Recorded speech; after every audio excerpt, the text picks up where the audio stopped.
የእንቁላል ገበያ በዓለም አቀፍ በሚባል ደረጃ የዋጋ ግሽበት ማሳየቱ ተዘግቧል። ይህ የሆነው ደግሞ በበርድ ፍሉ በመባል በሚታወቅ በሽታ ምክንያት ነው። አንዳንድ ሳይንቲስቶች እንዳሉት የአሁኑ በሽታ ከዶሮዎች አልፎ የቤት እንስሳ በሆኑት እንደ በግ፣ ላም የመሳሰሉት ላይ መታየት ጀምሯል። ይህ ደግሞ ገበያው ላይ የራሱን አሉታዊ አስተዋጽኦ አበርክቷል። በእኛ ሀገርም ከቅርብ ጊዜ ወዲህ አንድ እንቁላል ዋጋ እንደ ቦታው እስከ 20 ብር ድረስ እየተሸጠ እንደሚገኝም ተዘግቧል። ጉዳዩ እጅግ አስደንጋጭ ነው። የአሜሪካና የደቡብ ኮሪያ አየር ኃይሎች በጥምር ልምምድ እያደረጉ ሳለ ምክንያቱ በውል ባልታወቀ ምክንያት በሰዎች መኖሪያ አካባቢ በስህተት በጣሉት ቦምብ የ8 ሰዎች ሕይወት መቅጠፉ ተዘግቧል። የደቡብ ኮሪያ አየር ኃይል በድርጊቱ ማዘናቸውንና ምክንያቱን አጣርተው በቅርብ እንደሚያሳውቁ ገልጸዋል። የአሜሪካ አየር ኃይል ግን በጉዳዩ ላይ ዝምታን መርጧል። እጅግ አስገራሚ ዜና ተሰምቷል። አሜሪካዊ ጃይታን ላውረስ ወደ አንድ ውድ ጌጣጌጦች ወደሚሸጡ ሱቅ ሄዶ ከአንድ የአሜሪካ ሜጀር ሊግ ስኮር እንደመጣና ከኦርላንዶ ማጂክ ክለብ እንደሚጫወት ተናግሮ ወደ ቪአይፒ ክፍል ይወስዱትና ያለውን ምርጫ ይሰጡታል። ይህም ሌባ ጊዜ ሳያጠፋ መስረቅ ይጀምራል።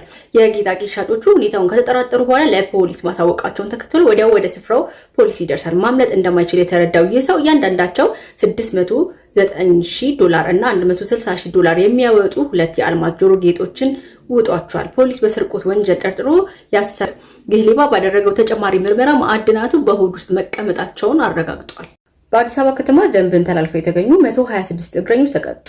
የአዲስ አበባ ትራፊክ ማኔጅመንት ባለስልጣን የአራዳ ክፍለ ከተማ ቅርንጫፍ ጽህፈት ቤት በ4 ኪሎ አደባባይ የእግረኞች መተላለፊያ ዋሻን እግረኞች ሕግና ደንብን አክብረው እንዲጠቀሙ ለእግረኞች የማስገንዘብ ስራ እየሰራ መሆኑን አስታውቀዋል። በዚህም በትክክለኛ ሁኔታ ማይጠቀሙ እግረኞች ላይ በደንብ 557 2016 መሰረት የገንዘብ ቅጣት እየተጣለባቸው እንደሚገኝ ተገልጿል። በዚህ መሰረት በ4 ኪሎ አካባቢ የመሬት ውስጥ የእግረኞች ማቋረጫ ለአገልግሎት ክፍት ከሆነ ጊዜ ጀምሮ የትራፊክ ሕግና ስርዓትን ባላከበሩ 126 እግረኞች ላይ የገንዘብ ቅጣት የተጣለባቸው ሲሆን ገንዘብ መክፈል ያልቻሉ 446 እግረኞች ላይ ደግሞ የማህበራዊ አገልግሎት እንዲሰጡ መደረጉን የባለስልጣኑ ህዝብ ግንኙነት ዳይሬክተር ወይዘሮ ገነት ዲባባ ለብስራት ሬዲዮና ቴሌቪዥን ተናግረዋል።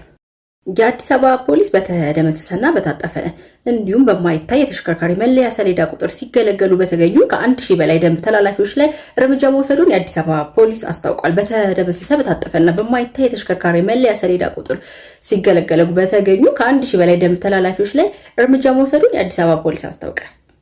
የአሜሪካው ፕሬዝዳንት ዛሬ ወግ አጥባቂ የሚባሉት ሪፐብሊካኖችን ያስደሰተ ግን ደግሞ ዲሞክራትን ያስከፋ የጾታ ለውጥ ክልከላ ህግ የሚጸድቅበትን ሐሳብ ለኮንግረስ አቅርበዋል።